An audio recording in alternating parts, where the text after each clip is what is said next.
When Edith Roosevelt entered the White House, the role of First Lady was still being defined, and she helped define it.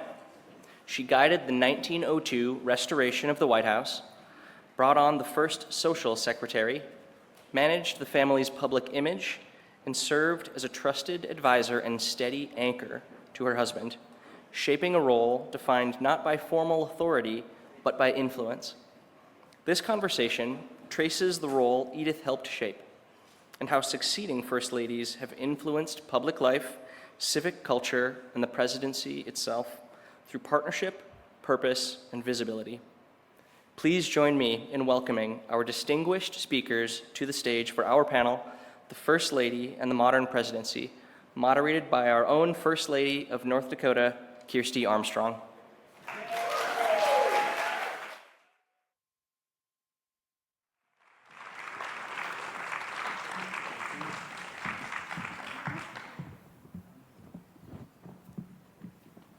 Good afternoon, everyone.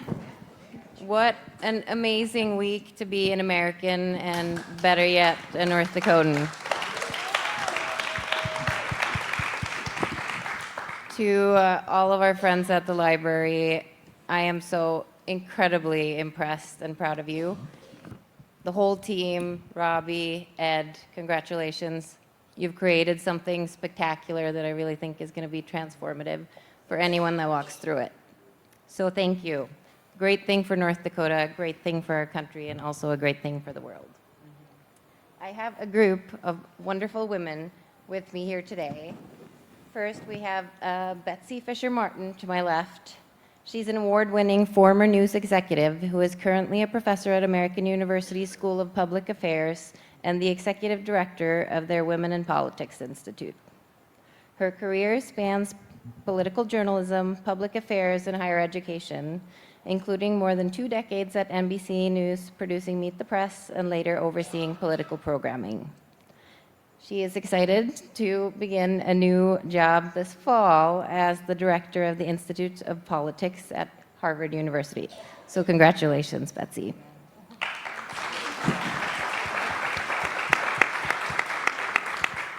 We also have Anita McBride.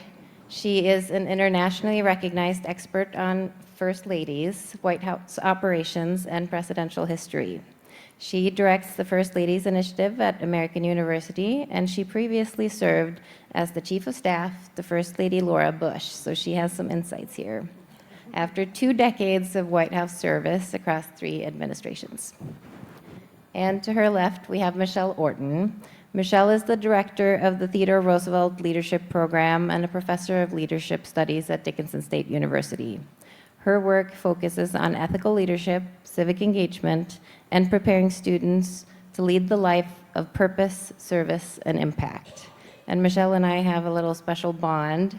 We actually were in the same hospital at the same time, welcoming our firstborns, and they now just graduated from high school. So we have known each other ever since. But these ladies have a lot of insights, so let's dig into the conversation. I'm going to start with you, Anita. Sure.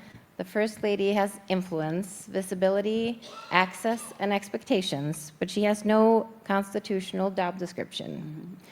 From Edith Roosevelt to the modern era, how have First Ladies used that undefined space, and what are the strengths and limitations of power that work through relationships, trust, presence, and judgment rather than formal authority? Well, thank you very much, Kjersti, for moderating this with us and for everyone that's here to hear about First Ladies. It's such an important role, and it's a role that has no position description, no definition. In fact, in our Constitution, there's 35 words, only 35 words, for the President of the United States to take the oath, but not one word about the First Lady. But it's an immediately powerful platform the minute the President takes the oath of office. And our first president knew that. He knew it was a 2-person job, and he needed Martha to help him as a partner, particularly in the ceremonial function, of which she was very well skilled. And I think it's important to look at our first 3, the founding mothers, if you will. Martha, who helped to set the standard for what it was like to live in a republic.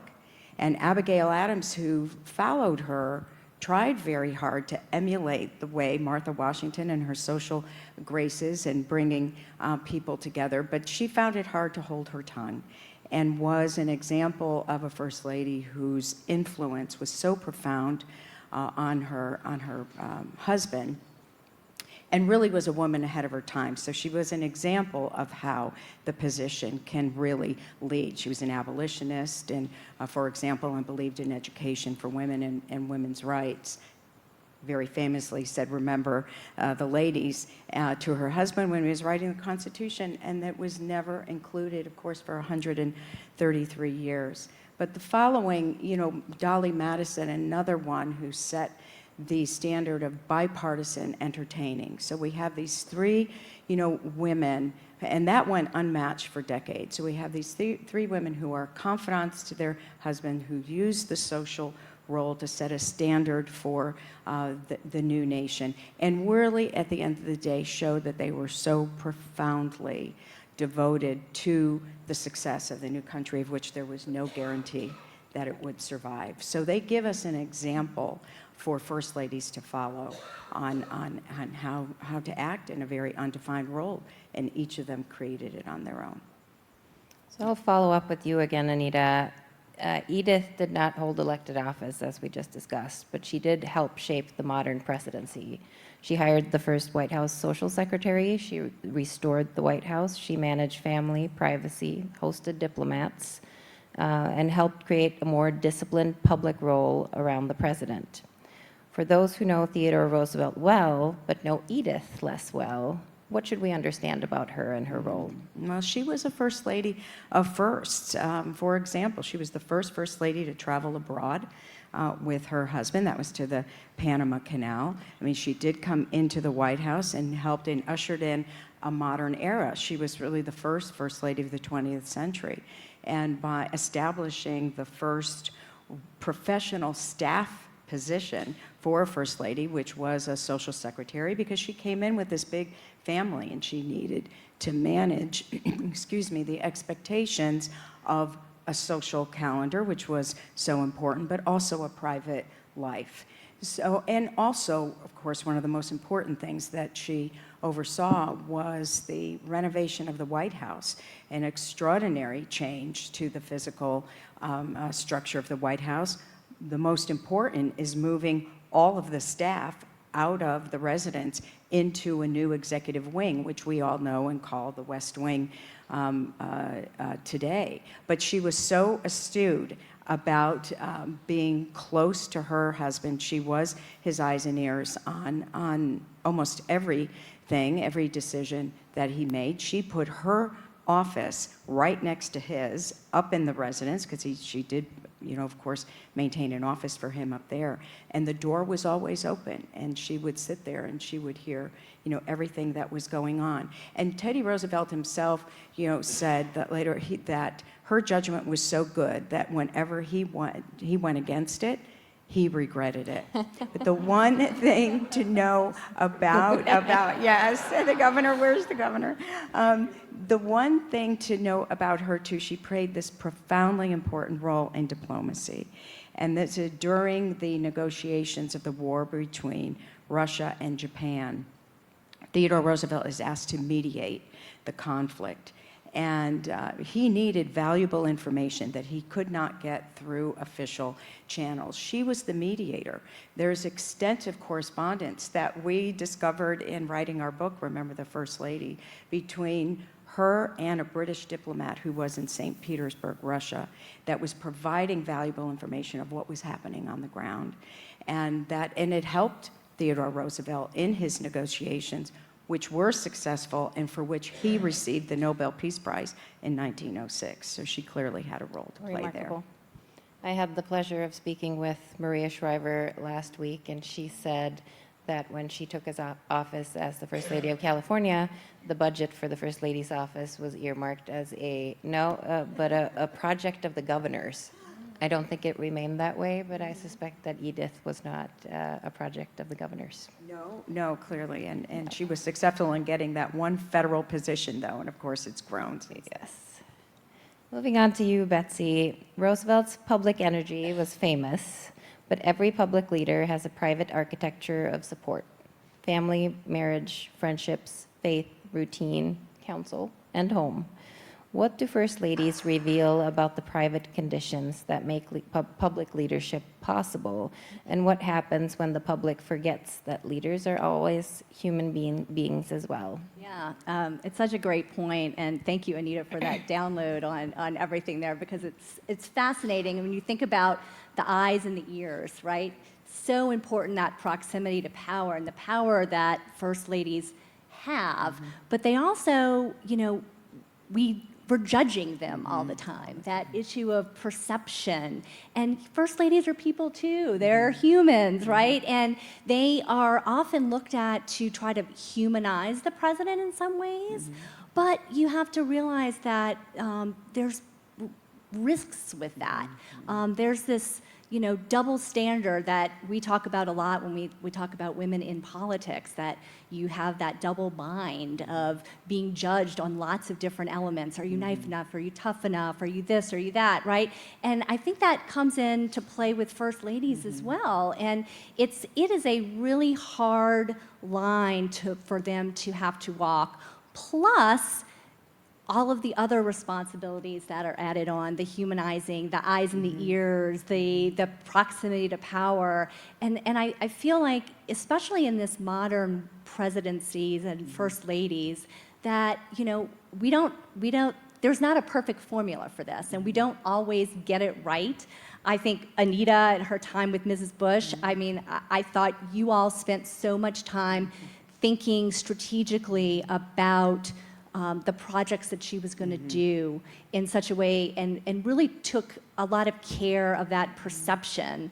I feel like when First Ladies go through campaigns, right? It's a negative environment, and that's when sometimes negative narratives can take hold. And it's very hard, having been in the media, once the media has a narrative of a particular person, First Lady or not, it's difficult to change that. And so coming into public view in a way during a tough campaign, you can sometimes have these negative perceptions that exist. Just look at anyone who lived through the 92 Hillary campaign. It took her a long time to shake some of the negative perceptions of her that happened during that campaign. And I thought what Anita did so well during Mrs. Bush's presidency is just really thinking about where she was going to be, who she was going to be talking to, the kinds of issues that she was going to be working on, in a way that she could enhance the power of her husband, of the presidency, and do it in a way that I think really did support him in the public perception. Can I just say one thing course, to that? yes. In fact, in my interview with Laura Bush to be her chief of staff, she said exactly that. I'm not here for me. I'm here for George and because of George. So that everything that she wanted to do and really set the direction as the First Lady, we were the staff that executed it, but we did look to fulfill that goal of hers. What was he working on? What were the priorities of the administration? Where can she take her background and her expertise and contribute to that? And I think even with Afghanistan, what she was able to do, and you would not have anticipated that, No. coming into office, of course, but there was a need for her to To take do it. that role and talk about the importance of helping women in Afghanistan, and she did that in such a way that elevated the issue, so that people were talking about it, so that it was on the agenda. And came on your show. Came on to Meet the talk Press about and it did that as multiple well. times. And I will say, having tried to book First Ladies on Meet the Press over the years, it's very difficult because they want to approach it in a way that's strategic and thoughtful. For example, we never had Michelle Obama on Meet the Press because she was very, very cognizant of not wanting to be political. Yeah, and it's hard. And it's hard. And when you come on a show like Meet the Press, there is an undercurrent of politics. But when Mrs. Bush would come on, it was usually, this is creative booking on my part, we would say, we're doing a special edition of Meet the Press. We're going to dedicate the entire show to talking about women in Afghanistan or something, right? And you so she did. would come and she would do it. And we would didn't ever bait her into politics. And she would come appreciated back. that, Yes. because I think all first ladies worry about the trick question. They and do. being tripped up, and mostly that there be some light of day being shown between themselves and their husbands, particularly on policies. And it happened to Barbara Bush. It happened to a number of them. But no, thank you for those. But that's an interesting point. How do you see the different modern first ladies' approach to coordinating with their husbands and being completely in line? It, at least from the outside, looks as though the last few first ladies have done it very differently. It was interesting. I was just reading an article in Politico this morning about First Lady Melania Trump, and it was all about what she's doing this term, very strategically, using her time and focus. And then the headline was, "I want this on Donald's desk in August." It was about a bill that she wanted Congress to pass. But that was her kind of asserting, much different than I thought in the first term of how she It sure right? is the benefit of having walked the walk before and been through the line of fire, and the familiarity of the position, what's expected of you, living in the house, knowing that all those things make it much more comfortable to say, okay, this is how I'm going to do it, my way this time. And it was a very hostile environment for her in the first term, and she certainly is controlling that much better and on her behalf. Thank you. Moving on to you, Michelle. We often tell leadership stories as if great leaders emerge alone. Edith Roosevelt complicates that story. She was not just adjacent to TR's presidency. She helped steady the household, manage the public stage, and support the institution around him. What should young leaders learn from the idea that leadership is formed through partnership and not just through individual ambition? Thank you, Ten. And you both bring up some very good points as far as that position and what they do. Before I answer that, though, can I pick on Governor Armstrong a little bit? Absolutely. So when we do talk about the connection we have, I do have to share with you guys that the day my son was born, I remember Kelly just ran by my room, and then he stops, comes back, and he looks at me, he goes, "We had a baby!" And I said, "Kelly, we did too." He's like, "Congratulations!" And he's gone. And I thought that was great. But when I think of the energy, those of you who know Kelly well, you know he's very energetic. And I think of Teddy Roosevelt and his energy as well. I think Governor Armstrong brings that to our state. So I wanted to add that. But as far as emerging leaders, when you talk about, when I start with I work with 80 students a year, around that number. And one of the first things we emphasize is I really want them to understand that leadership is not a title. Leadership is having the ability to bring out the best in others. It's being able to elevate those that you are working with. And I believe when you talk about first ladies and their positions, they each have their unique way of doing that.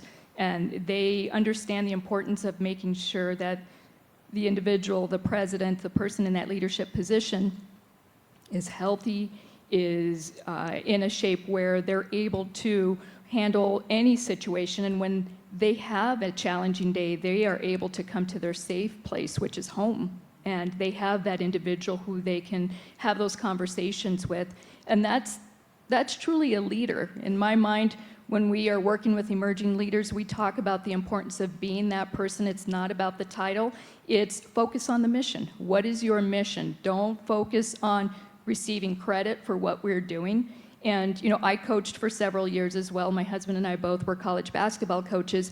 I remember my first priority was making sure I had a good assistant coach. And in order for me to have a good assistant coach, I needed to invest time into that individual.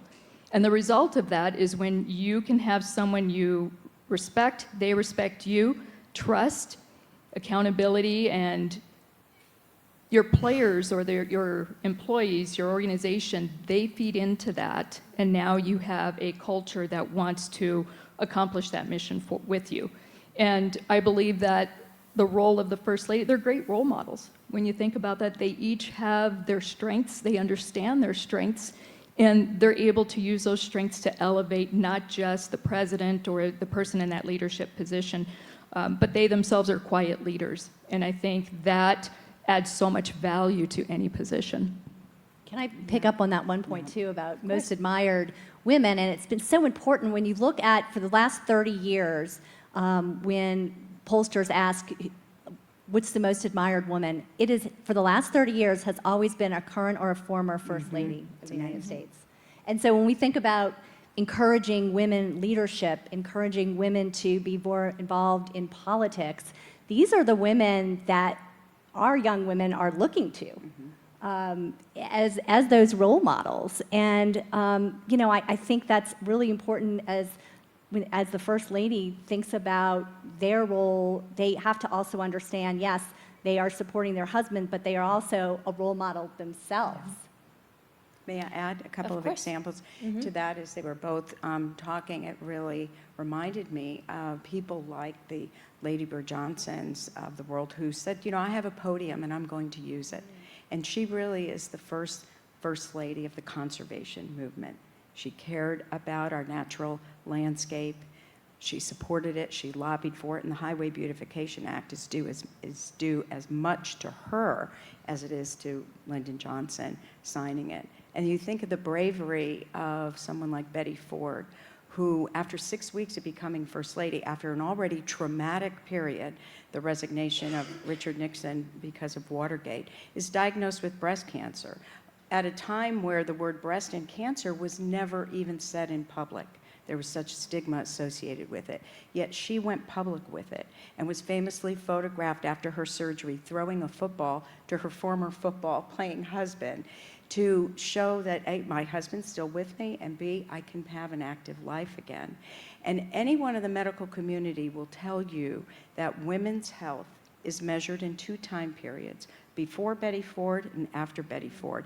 That's how profound that act was for her to speak out. So you're both absolutely right. They are in this position that's so ill-defined, no salary. Pat Nixon called it the hardest unpaid job in the world, but it is such an opportunity to help drive the nation forward on issues that need attention and ultimately do not only help their own polls, but hopefully spills over, you know, to their husbands, not always. And think about Eleanor Roosevelt.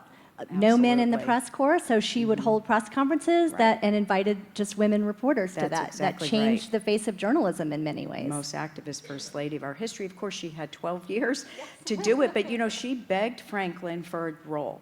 I'll read your correspondence. I'll write your speeches.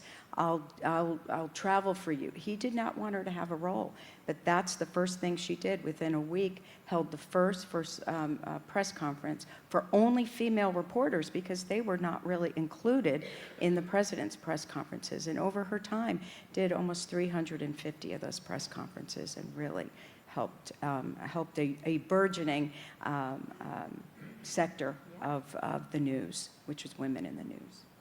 Betsy, you brought up earlier that the way the media covers has evolved, and of course we now have social media, which changes things a bit too. How do you see that impacting First Ladies and how they dare to be bold? It is hard, right? Do you struggle with some of that too as First Lady? Not to turn the tables, but I mean, you're dealing with this all the time, right? I'm very mindful that I'm not elected, Yes, and that yes.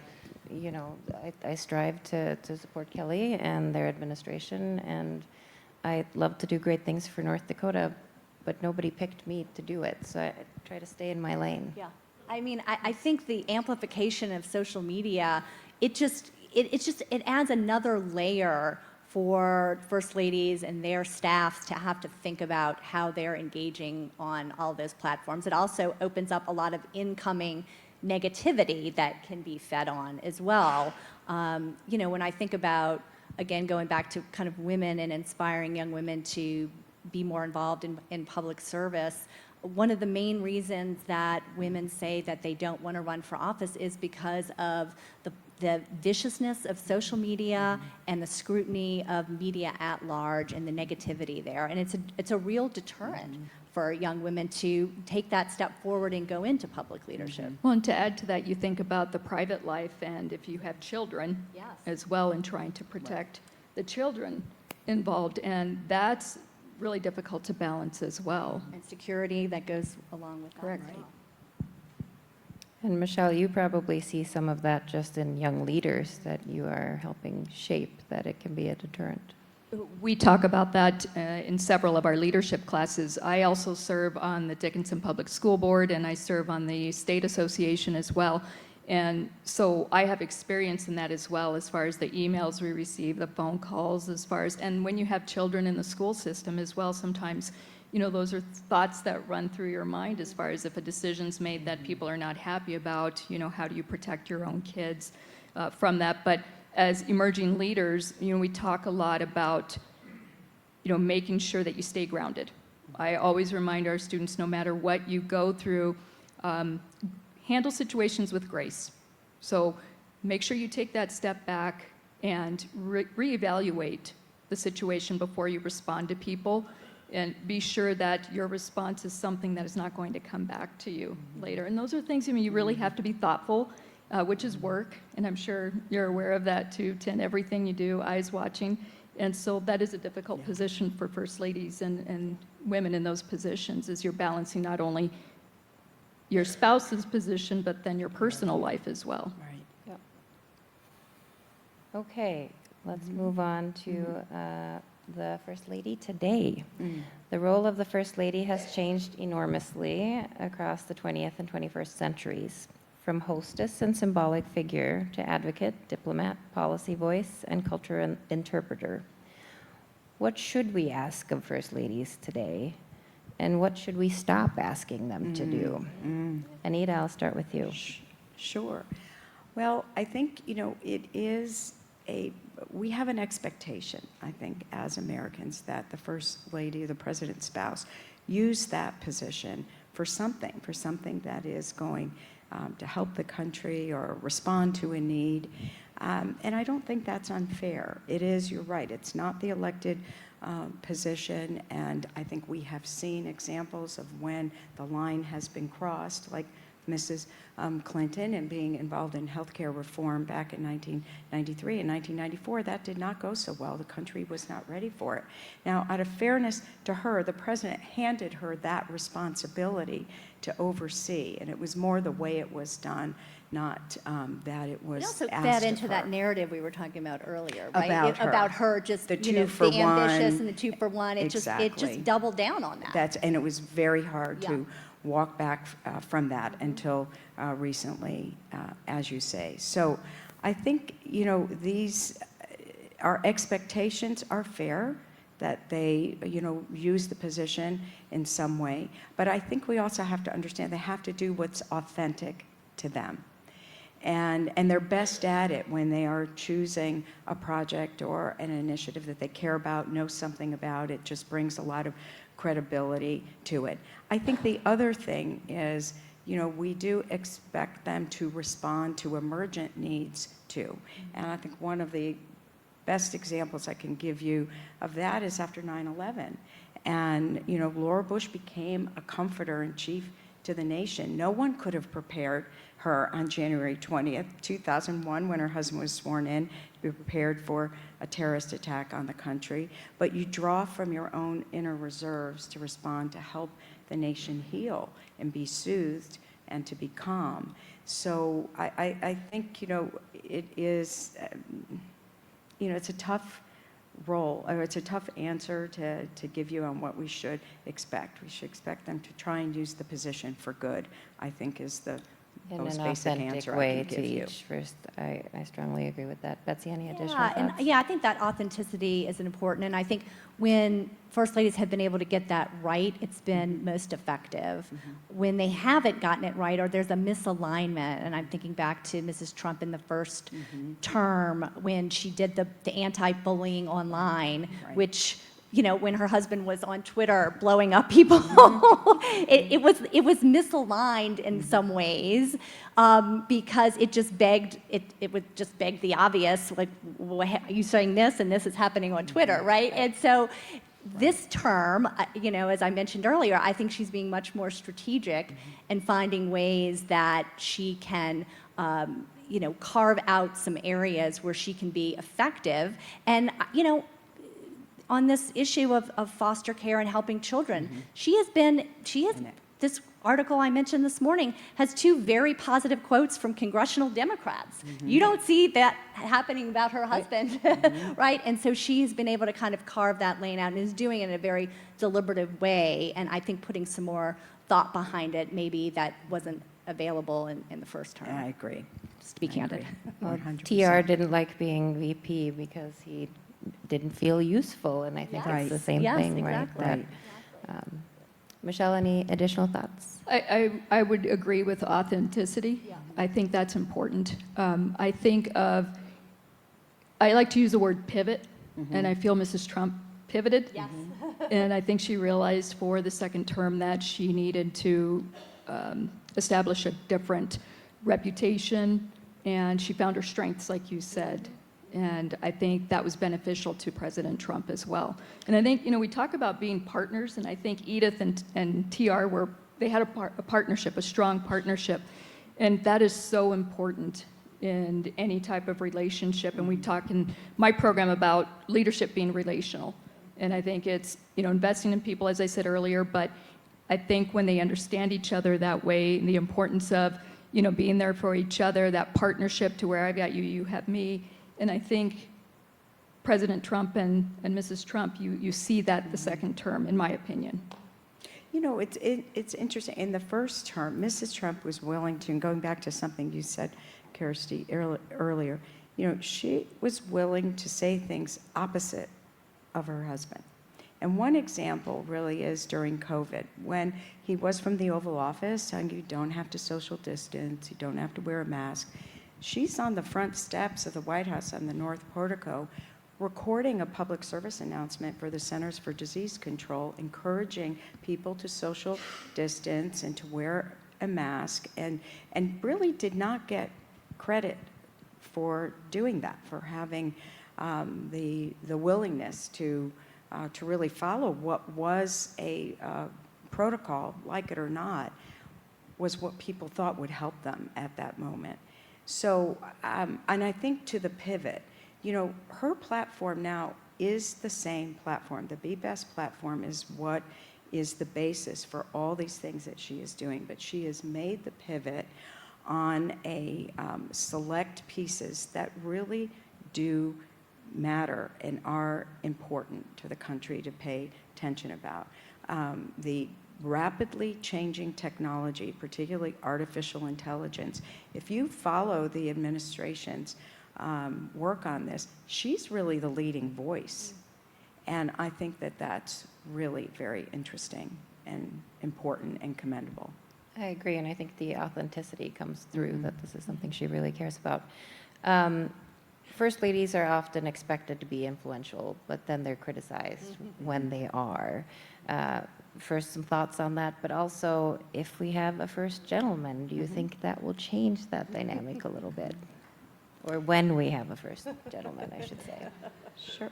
Would you like me to address Sure. the first gentleman? And then, no, I'd like to, because I think, first of all, we have a couple of examples that we can point to in our country, right? We have a number of female governors, male spouses. So how have they carved out the role? We can look at that as an example. But I think the most recent example at the national level, of course, with Kamala Harris being vice president, and her husband, Doug Emhoff, as the second gentleman, if you asked him the question, what's your most important role? He gave the most traditional response, to support the vice president. So that indicates to me really that gender doesn't make a difference in that role. You're still the unelected person. You're there His to support approach, them. but the media certainly treated him a little Media different. treated, and that, but then he also carved out two other roles. One was an initiative that the administration handed him, the anti-Semitism initiative. So he was out there pretty public on that. And then he also maintained a job outside the home. He was still working as a professor at Georgetown University. So I think there is still a certain amount of tradition that will always be associated with this role, and I think that is important. And it goes to the point at the bottom, at the end of the day, it's not the elected official, and it is a supportive role, but it is a platform to really use in that short period of time that you have temporary custodianship of it. I don't know, what do you think? you know, as you were speaking, I was thinking back as far as my first year as a college basketball coach. My husband was actually my assistant. And yes. There you go. That was my most challenging year. But the reason I bring it up is before the games during warm-ups, the officials always made their way to him. They always made their way to him to ask if he had any questions, and he was very good at always saying, turn around, she is on the other end. And that opened my eyes to that position and that role, and I do feel it's changing, and as we were just talking about soccer, women's soccer in the green room, and WNBA, and how much that has really sparked something for females as well. And I think it really has changed the narrative, in my opinion. And so I feel, you're right, I think traditionally we'll probably always have some of those beliefs, some of those traditions, but I do feel that there's been a change. I think too that, you know, that the temptation that goes along with that when you've got a first gentleman or a second gentleman to pull them more into politics, or maybe they would have a willingness to be more political, and I could see that happening a little more frequently if and when that time comes, that you know, that's the first gentleman is going to have to be very cognizant of that and not to really put up those divisions and speak out politically on certain issues, because that would be the role of Madam President, right? And Can you imagine what it would have been like for Bill Clinton? I mean, that yeah. became so Can you close to imagine? that Yeah. twice. I mean, how would you have kept him from not talking about politics? It just would be that would have been, impossible. it would have been impossible for her as president. It really I think. would Yeah. have been.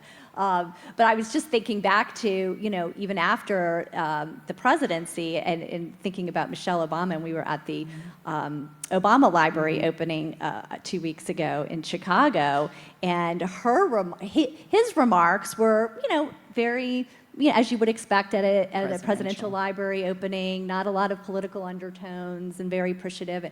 And her speech, she got some political digs along the way in there. She had sort of been unplugged in some ways, and it was she, I think, is enjoying this post-presidency freedom to speak her mind more than she was able to in the White House. Yet we'll never run for Yeah. president. So she says.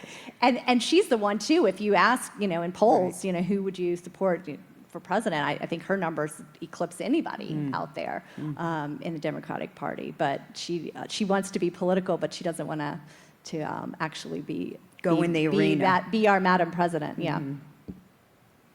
So, Anita, who do you think is the most impactful First Lady that we've had in this country? Boy, it's such a hard question. I really love them all. In the 3.5 years I spent, researching each of them, from Martha to Melania, I mean, the stories you've uncovered are just so incredible, and particularly the women we know nothing about, like the Sarah Polks of the world. By any standard today, she would have been the most powerful chief of staff in the White House by all she did to really not only help her husband get elected to every position he had, but how much she did behind the scenes, policy-wise, and to help him run the White House. Other, examples, I love the story of Caroline Harrison, who was asked to raise money for Johns Hopkins Medical School in 1890 and did it only if they would admit women for the first time. These are really acts of leadership. They're acts of forward thinking, and they're acts of courage. I think about Todd Lincoln, who gets the worst rap in history. And again, media could never turn around the media that was so negative about her. And some of it self-inflicted. I mean, poor Abraham Lincoln, she's given an appropriation for 4 years to redo the White House and spends it in 4 months when the stirrings of civil war are around them. So she did not read the room there, yet an incredible First Lady who, really suffered a great deal. But I think if you had to, evaluate, the First Lady who always sort of raises to the top is the impact that she's had on the role, of course, is Eleanor Roosevelt. And again, for some of the reasons that we mentioned before, 12 years she had to do it. the issues that she pushed. She did ultimately become the eyes, ears, and legs for Franklin Roosevelt. She had her critics, of course. The country wasn't ready for all the things that she was talking about. But I think an important and impactful First Lady. But my favorite at the end of all the research that I did was Bess Truman. Strangely enough, I know most people are surprised at that. But she really, did not want to be First Lady, of course, was very afraid of the public eye, was afraid the public would find out her father had committed suicide. That was a big stigma, of course, at the time, and also for her family. But she was, bar none, one of the most influential, most important advisors and confidants of her husband. There was almost nothing that he did without checking with the boss, as he called her. She had enormous impact on the White House and during the massive Truman renovation, 1948 to 1952, in really preserving the White House, and did the one thing that she never wanted to do, was speak to the media. I mean, can you imagine, this is the woman that had to follow Eleanor Roosevelt, who did 348 press conferences, and Bess Truman did one and answered only one question the year she was married. She did not want anybody intruding on her private life, but yet she was impactful. And again, Harry Truman, same thing like Teddy Roosevelt would say, when I go against her judgment, I regret it. This is why I think that, Anita, your book and the work that you're doing on the First Ladies and trying to educate people, especially young women today, and classrooms, that to have this information, because as you're talking, it's like, this is not taught in schools. It's not. It's just not. And these are examples of women who have had incredible influence on our country. And being able to learn and take some of those leaderships, even if it's quiet leadership, is so impactful.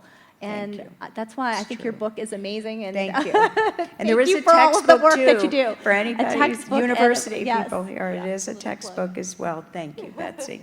And Betsy, do you have a First Lady you admire I particularly? mean, I would have to agree on Eleanor Roosevelt for the aforementioned, and I've always been fascinated with her, even as a kid. And she was I think one of the First Ladies that did sort of break through when we were growing up, learning about First Ladies. She was one that you did learn about. I did, I think, my 5th grade book project on her, and I made a little diary and fringed the edges in fire and a little cover. I still have a little diary of Eleanor Roosevelt. But as a young woman, a young girl growing up, I was drawn, there was not a lot of other women to really look to for women's leadership, and I was drawn to her from an early age and learning about her and studying her and thinking of her as a role model even back then. And she was on Meet the Press. She was. She was on Meet the Press. She was on Meet the Press many Debating. times after she was First Lady. She was representing, I think, who was, Adlai Stevenson Yes, was running for yes. president as a Democratic nominee,